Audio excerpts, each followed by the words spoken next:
Hey, what's up, fam? Listen, I got a question for you. What is your tax strategy?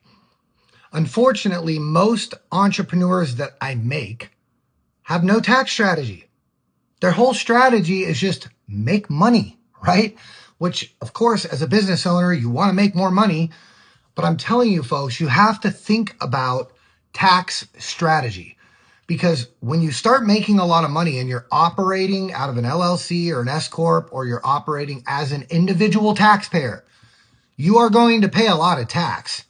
And if you're a new entrepreneur and you're working to get your business into profit, you do understand that if you didn't have to pay tax, you would be able to get there a lot quicker.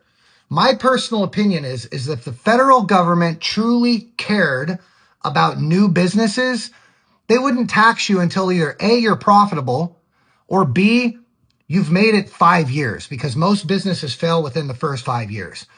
Tax strategy and laying a foundation is extremely important. My recommendation is that you operate a business out of an LLC that is owned by a non-grantor, irrevocable, complex, and discretionary spendthrift trust. Why?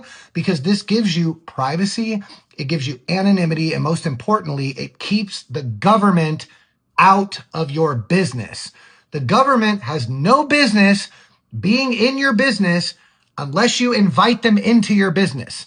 We do that by operating out of their products. When you operate as an individual taxpayer and you use your social security number, they own that identity. Every time that person on the birth certificate makes money, it is called personal income. And then you have to pay personal income tax.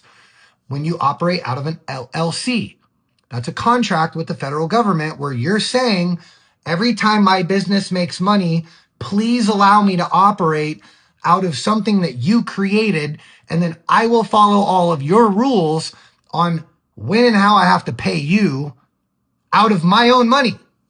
You need a private trust, which is between you and your family. The government is not involved in that contract, and that gives you the ability to operate privately, freely, and have sovereignty. If you want to learn more about going into 2026 and structuring your business where you can reduce or eliminate by deferring into perpetuity taxes using a trust, you need to get